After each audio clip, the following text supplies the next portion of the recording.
নমস্কার, আমি সৃজা। আচ্ছা, এই গোটা রাজ্য জুড়ে, গোটা দেশ জুড়ে কি শুরু হয়েছে বলুন তো? মানে আপনাদের এই পুরো বিষয়টা দেখে মনে হচ্ছে না একটা বেশ খেলা চলছে?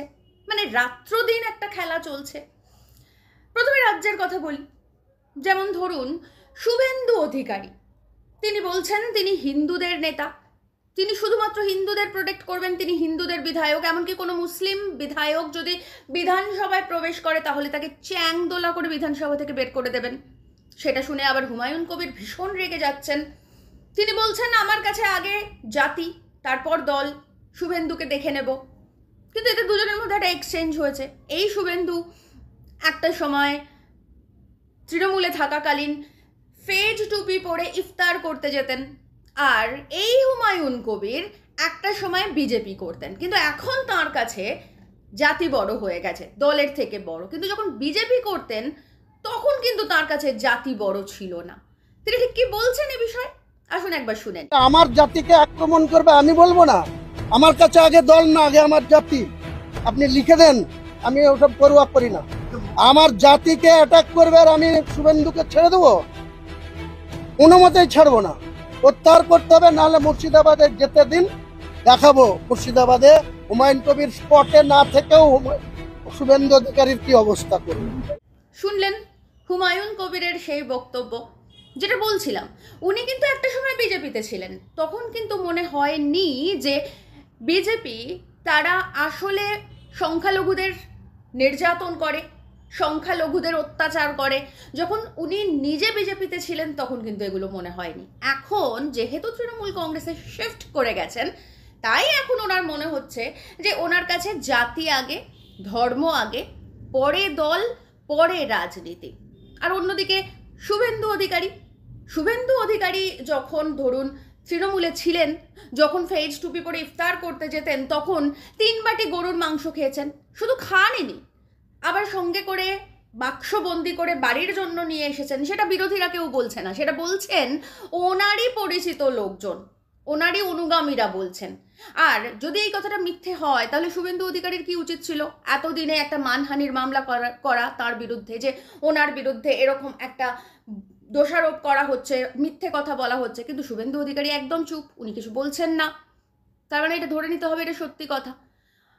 আবার এই যে বিজেপি এত বেশি হিন্দুদের প্রোটেক্ট করে, সেই বিজেপি আবার কাটোয়ায় 130টা পরিবারকে শিবরাত্রির দিনে, এই গত মাসে যে শিবরাত্রি গেল, সেই শিবরাত্রির দিনে দাস পদবী যাদের, সেই দাস পদবীর 130 জনকে শিব মন্দিরে ঢুকতে দেয়নি, কেননা তারা নিচু জাত, তার জন্য।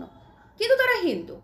অর্থাৎ বিজেপি হিন্দু ধর্ম চায়, হিন্দু রাষ্ট্র চায়, কিন্তু দাস পদবী হলে মন্দিরে ঢুকতে দেবে না। তো তারা কি করলেন? শেষ পর্যন্ত সেখানকার বামেদের যে লোকাল কমিটি, সেই লোকাল কমিটির সঙ্গে কথা বলে বামেদের দায়িত্বে থেকে তারা মন্দিরে গিয়ে পুজো দিলেন।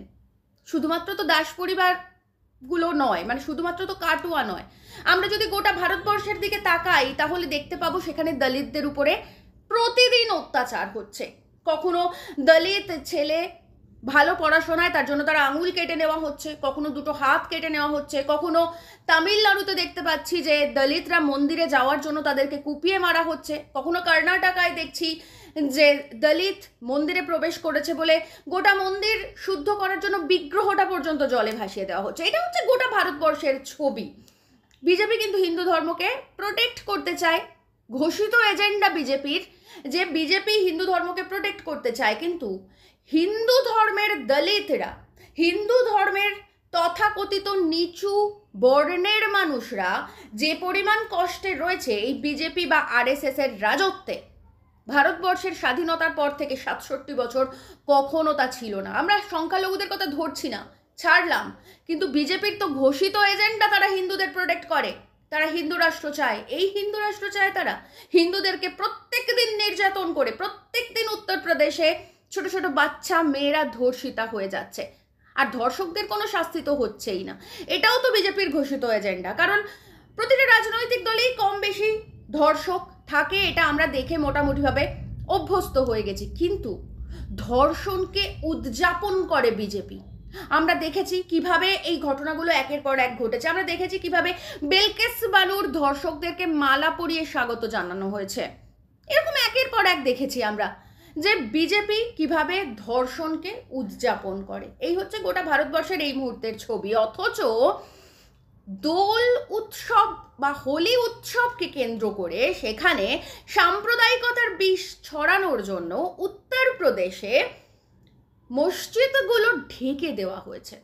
এর আগে ভারতবর্ষে এরকম কোনো ঘটনা ঘটেছে কিনা আমার জানা নেই, আমি অন্তত জ্ঞানত কোনোদিন দেখিনি।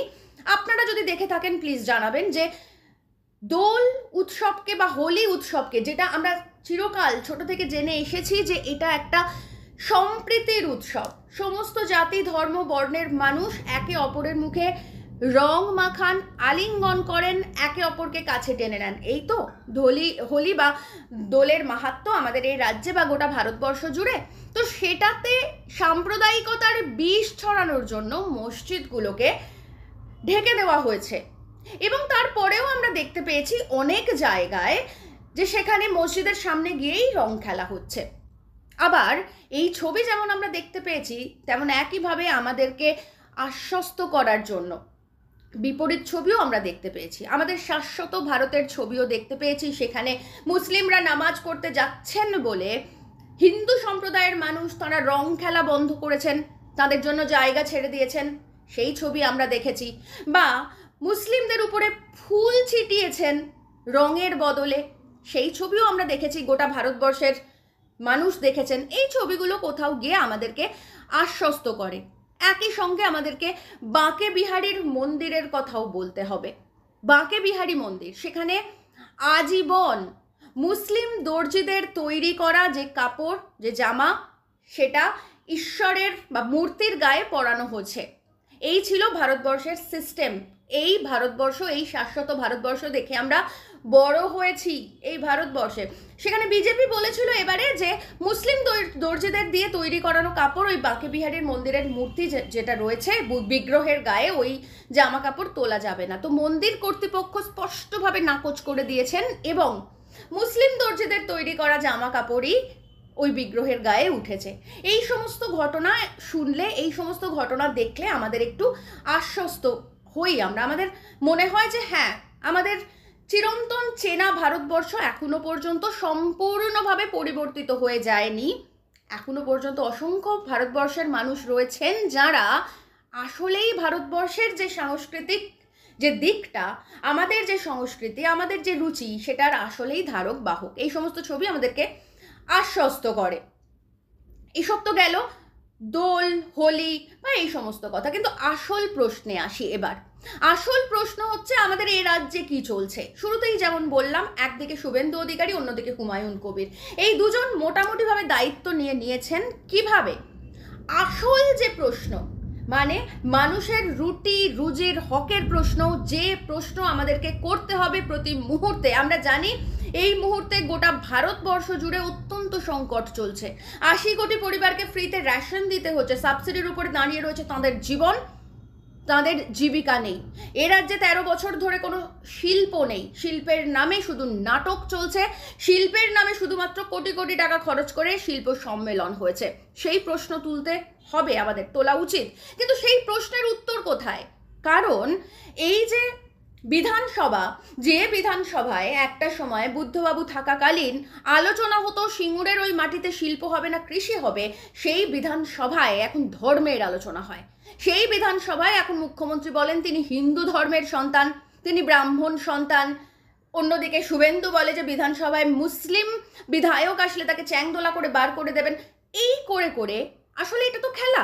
আপনারা নিশ্চয়ই বোঝেন এটা খেলা। আমার মনে হয় অল্প কিছু সংখ্যক মানুষই বোঝেন না, বেশিরভাগ মানুষই বোঝেন এটা খেলা। তো আসল প্রশ্নটা কবে করবেন? এই যে দাস পরিবারকে নবদ্বীপে পুজো দিতে দেওয়া হচ্ছে না, তাদেরকে বামেদের ভরসায় মন্দিরে ঢুকতে হচ্ছে, পুজো করতে হচ্ছে, এটা যেমন অন্যায়, একই রকমভাবে মানুষের রুটি রুজির হকের কথা উঠছে না, সেটাও তো অন্যায়। এই রুটি রুজির হকের কথা বলছে বামেরা। আমরা দেখতে পেলাম দুদিন আগে দাঁতপুরে, সেখানে যখন জমি হাঙররা, তৃণমূল কংগ্রেসের নেতাকর্মীরা সেই জমি, বর্গা পাওয়া জমি মানুষের কাছ থেকে ছিনিয়ে নিতে এসেছিল, তখন কিভাবে সেখানকার ক্ষেতমজুর ইউনিয়নের নেত্রী বন্যা টুডু এবং অবশ্যই গ্রামবাসীরা কিভাবে রুখে দাঁড়িয়েছিলেন, কিভাবে প্রতিবাদ করেছিলেন। আজকে প্রশাসন কোথায়? 2011 সাল থেকে যেভাবে মহিলাদের উপর অত্যাচার হচ্ছে, 5 বছর থেকে 6 বছর 60 বছরের বৃদ্ধাকেও টাকা ছাড়ছে না। কোথায় আছে প্রশাসন? কোথায় আছে পুলিশ? পুলিশ কিন্তু মেরুদণ্ড। যে পুলিশ আলমারির পেছনে নকয়, যে পুলিশ টেবিলের তলায় নকয়, সে কি কাজ করবে? দেখলেন, এভাবেই রুটি রুজির হকের প্রশ্নে বামেরা সব সময় রয়েছে মানুষের পাশে। আসল প্রশ্ন কোথায়? যে প্রশ্ন ওঠা উচিত, মানুষের রুটি রুজির প্রশ্ন, মানুষের চাকরি কর্মসংস্থানের প্রশ্ন, মানুষের স্বাস্থ্য শিক্ষার প্রশ্ন, কোথায় সেই সব প্রশ্ন? বিধানসভাটাকে কার্যত ধর্মসভায় পরিণত করে দিয়েছে এই তৃণমূল আর বিজেপি। এখনো সময় আছে, এখনো বুঝতে শিখুন। যদি বিধানসভায় মানুষের রুটি রুজির হকের প্রশ্ন না করতে পারেন, তাহলে মানুষের আদালতে প্রশ্ন করুন। কারণ এরা মানে এই আরএসএস এর এই যে দুটো ব্রাঞ্চ বিজেপি আর তৃণমূল, এরা শুধুমাত্র মানুষে মানুষে বিভেদ সৃষ্টি করতে পারে। ওরা চায় আপনি নিজের ধর্ম, জাত এবং নিজের ব্যক্তিগত সমস্যায় এতটাই মশগুল থাকুন যে আসল প্রশ্ন করতে ভুলে যান। কিন্তু না, আমরা ভুলতে দেব না। আসল টুকরে টুকরে গ্যাং এই তৃণমূল এবং বিজেপি মানুষকে বিভাজন করতে চাইছে, কিন্তু না, আমরা বিভাজন হতে দেব না। বামেরা সব সময় রয়েছে মানুষের একদিকে জীবনযাত্রা রুটি রুজির হকের কথা বলার জন্য, অন্যদিকে অবশ্যই শিল্প। এ রাজ্যে 13 বছর ধরে কোনো শিল্প আসেনি, কোনো কর্মসংস্থান হয়নি, টেট হয়নি, এসএসসির চাকরি প্রার্থীরা 2 বছর 2.5 বছর ধরে রাস্তায় বসে আছে। ফেক চাকরি প্রার্থীরা যারা পেয়েছে পয়সা দিয়ে, তারা এখনো পর্যন্ত নিয়মিত চাকরি করে যাচ্ছে, তাদেরকে বাতিল করা হচ্ছে না। এখনো পর্যন্ত সেই সব প্রশ্নে বামেরা রয়েছে এবং অবশ্যই বামেরা রাস্তায় থাকবে এবং আজীবন মানুষের পাশে থাকবে। আর সেই কারণের জন্যই আগামী 20 এপ্রিল বামেদের ব্রিগেড। আসুন, সেই ব্রিগেডে আসুন। C2 এবং শ্রমজীবী মানুষের যে ব্রিগেড, সেই ব্রিগেডে মানুষের কথা আলোচনা হবে, মানুষের প্রয়োজনের কথা আলোচনা হবে এবং মানুষের রুটি রুজির হকের কথা আলোচনা হবে। আসল প্রশ্ন এটাই, আসল জীবন ধারণ এটাই, মানুষের রুটি রুজির হক। সেই হক থেকে কখনো পিছিয়ে যাবেন না, কোনো ধর্মের কারণে, কোনো জাতের কারণে কখনো পিছিয়ে যাবেন না। আমরা যেমন এক ছিলাম স্বাধীনতার সময় থেকে এখনো পর্যন্ত সেই একই রকম আছি। কিছু টুকরে টুকরে গ্যাং এই তৃণমূল এবং বিজেপি, তারা কখনো যাদবপুর ইস্যু দিয়ে বা কখনো অন্যান্য ইস্যু দিয়ে আপনাকে ভুলিয়ে রাখতে চেষ্টা করবে, কিন্তু আপনি ভুলবেন না। আপনি সব সময় শুধুমাত্র রুটি রুজির হকের দাবি করবেন। যদি দেখেন বিধানসভায় সেই রুটি রুজির হকের দাবি উঠছেন না, তাহলে মানুষের আদালতে সেই হকের দাবি করতে হবে। আর সেই হকের দাবি নিয়েই, যেমন বললাম, আগামী 20 এপ্রিল বামেদের ব্রিগেড। আসুন সেই ব্রিগেডকে সফল করুন এবং আমরা রুটি রুজির হকের জন্য সব সময় রাস্তায় থাকি, সব সময় মানুষের আদালতে থাকি।